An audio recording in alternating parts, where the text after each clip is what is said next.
Filler yang boleh itu pakai hyaluronic acid beneran gitu, hyaluronic acid beneran. Dan hyaluronic acid beneran ya teman-teman, untuk informasi aja, hyaluronic acid yang legal itu bukan yang diwadahi botol, bukan yang botol-botolan itu, no. Hyaluronic acid yang untuk wajah yang legal digunakan itu bentuknya sudah dalam alat suntik, sudah dalam syring, steril. 1 cc, 1 cc, 1 cc. Bukan yang dari botol, literan atau botol yang 500 cc, no. Kita nggak pernah tahu itu apa. Jangan-jangan silikon cair, hati-hati.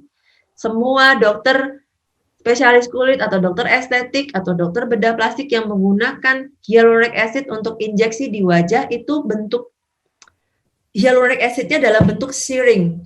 Sudah paten tuh per 1 cc kemasannya, bukan yang diambil disedot dari dalam botol gitu ya, diambil 1 cc, diambil berapa cc, no, bukan yang kayak gitu. Jadi dalam kemasan steril 1 cc, 1 cc, 1 cc. Kalau butuh 5 cc ya ambil 5 kemasan. Kalau butuh 3 ambil 3 kemasan gitu. Bukan nyedoti dari botol.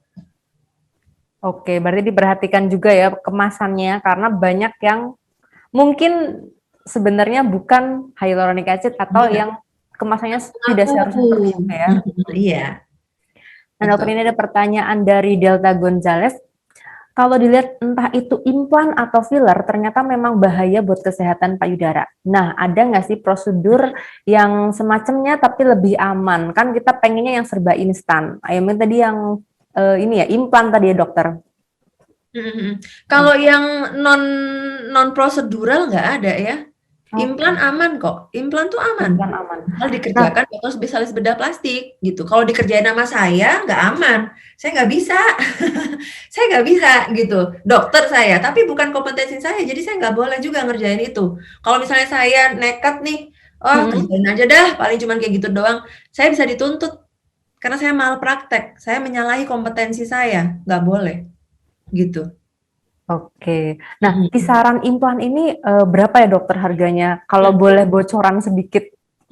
Kalau implan sebenarnya bervariasi ya, start dari 20-30 juta ada, dan lebih tinggi dari itu juga banyak, karena kan memang tergantung dari masing-masing provider penyedianya ya, layanan yang menyediakan layanan ini di mana gitu kan. Kemudian juga bahan-bahan yang digunakan itu yang mana gitu, karena memang ada beberapa jenis nih. Ini dokter bedah plastik nih yang lebih paham gitu. Cuman kisaran harga biasanya di atas itu sih kalau untuk implan ya. Oke, nah ini ada pertanyaan dari Nafis Hakim. Dok, nanya, tadi dokter bilang kalau membesarkan payudara bisa diisi dengan lemak dari bagian tubuh lain. Apakah kandungan di dalam lemak itu tidak membahayakan? Tidak, karena kan berasal dari tubuh kita sendiri. Contoh saya pengen gedein deh payudara. Ambil aja dari paha atau perut nih dok, lemaknya banyak. Oke, dokter bedah plastik saya akan ngambil. Terus lemak dari perut atau dari paha saya akan dipindahin ke payudara. Itu aman. Karena apa? Lemak-lemak saya sendiri cuma dipindah lokasinya doang. Tidak akan mungkin ada reaksi penolakan gitu. Oke, nah tindakan ini berarti apakah prosedurnya dilakukan 1 kali operasi atau bagaimana dokter untuk fat transfer ini?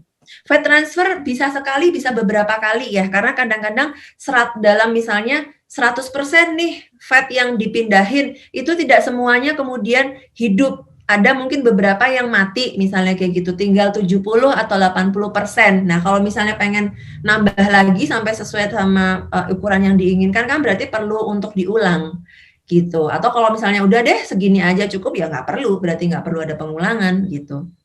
Oke, nah kalau misalnya bedanya implan dan fat transfer ini untuk masalah biaya, relatif lebih tinggi yang mana ya dokter? Untuk apanya? Biaya? Biaya, iya. Oh, kalau biaya jujur saya nggak terlalu paham ya. Dokter bedah plastik nih yang bisa menjawab nih. Ntar kalau saya jawab ternyata salah. Oke. Bisa ditanyakan konsultasi langsung ke dokter bedah plastik sih biasanya. Kan kalau konsul nggak apa-apa, nggak langsung hari itu juga langsung tindakan kan gitu. Konsul dulu, mainnya dulu nggak masalah sih. Terima kasih sudah nonton. Jangan lupa like, subscribe, dan share ya.